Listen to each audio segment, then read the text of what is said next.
咁我哋今次咧繼續講約翰福音1章1節。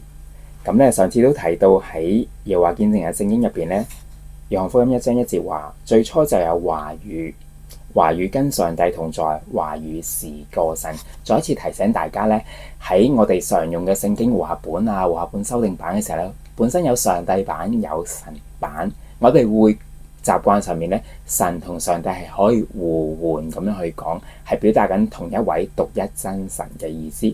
但係喺耶和華見證人宗教用語入邊咧，神係低一等嘅，係受造嘅。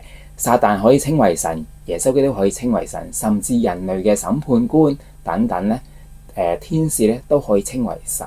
所以我哋同佢哋對話嘅時候，千祈唔好用神、耶穌是神去同佢哋講，因為佢哋好接受噶，話語是個神啊嘛。約翰福音1章1節入邊咧提到話語是個神，Theos 一個字前面係冇冠詞，所以譯咗做一個神 ，a God。咧我哋去睇下喺佢哋嘅希臘文聖經，Kingdom Interlinear Translation of the Greek Scriptures。咁喺當中咧，佢哋係有啲咩證據咧？我哋可以同佢哋一齊反思佢哋嘅信仰，一個對於希臘文一個嘅謬誤係乜嘢喎？咁我哋睇3節嘅經文都係講緊同一件事，就喺路加福音嘅第20章嘅第27節去到第38節啦。撒都該人係唔相信復活嘅事，就有一個假設嘅處境。就係講緊呢，老師啊，摩西同我哋寫下咗規定咧，如果有人嘅兄弟死咗，留下妻子沒有孩子，死者兄弟就該把遺孀娶過來，替死了的兄弟立後。曾經有兄弟7人，就娶了一個妻子，沒有留下兒女就死了；第二個、第3個也娶了他，第7個都是這樣，沒有留下兒女就死了。最後那個女人也死了。復活的時候，他是哪一個人的妻子呢？7個人都娶過他。耶穌喺回答嘅時候咧就話：喺路加福音20章37節，其實死人復活嘅事，摩西在荊棘叢的記載上也說過了。摩西把耶和華稱為亞伯拉罕的上帝、以撒的上帝、雅各的上帝，他不是死人的上帝，而是活人的上帝。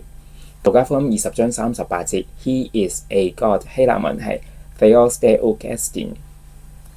呢一度咧見到 Theos 前面咧係冇冠詞㗎，但係新世界譯本譯咗做 a God， 只不過將 God 呢個字咧用咗大階 G 去表達，但係留意 God 前面都係有英文嘅 indefinite article 不定冠詞 a 喺度嘅。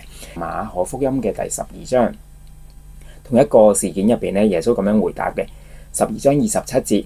He is a God， 希臘文係 Estin Theos， 都係見到 Theos 呢個字前面係冇冠詞存在㗎。我哋可以總結乜嘢呢？原來全能嘅上帝耶和華咧都可以被稱為 Theos， 即係 a God。咁同約翰福音1章1節耶穌係 a God 個用法係完全一樣喎。跟住點呢？我哋再睇一睇啦。撒都該人問耶穌關於復活嘅事情呢，係有3卷嘅福音書有記載嘅。共觀福音嘅另一卷就係馬太福音22章32節 ，He is the God， 希臘文係 Estin or Theos。我哋見到 Theos 前面出現翻個冠詞 or， 咁係表達緊啲乜嘢呢？就係咧，原來喺聖經入邊同一個嘅事件，3位福音書嘅作者都係上帝所默示嘅嚇。咁佢哋咧分別用馬可同埋路加用咗 Theos 去描述耶和華上帝，而馬太咧就用咗 O Theos 有帶冠詞嘅 Theos 去描述全能嘅上帝。我哋可以總結到乜嘢啊？就係喺聖經入邊4位嘅福音書嘅作者可以用 Theos 去描述上帝，係講緊全能嘅上帝，可以係 Theos 或者 O Theos。我哋睇埋喺約翰福音嘅其他嘅例子，原來咧約翰福音咧第1章至到第3章入邊咧出現咗其中嘅6次，都係講緊 Theos 前面係冇冠詞嘅情況之下係描述緊上帝嘅。約翰福音1章6節是從上帝那裡差來的 Paratheo， 跟住咧1章12節上帝的兒女 Techna Theou。跟住約翰福音1章13節，從上帝生的 Ek Theou。1章18節 Theon， 從來沒有人見過上帝。約翰福音3章2節 Apo Theou， 你是從上帝那裏而來作老師的。約翰福音3章21節 En Theo， 靠上帝而行的。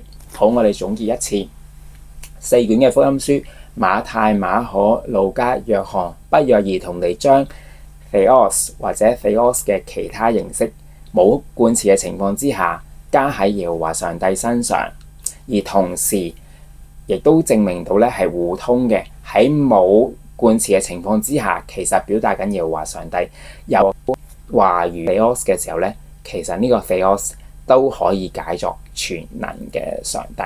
好，今次分享嚟到呢度，下次見。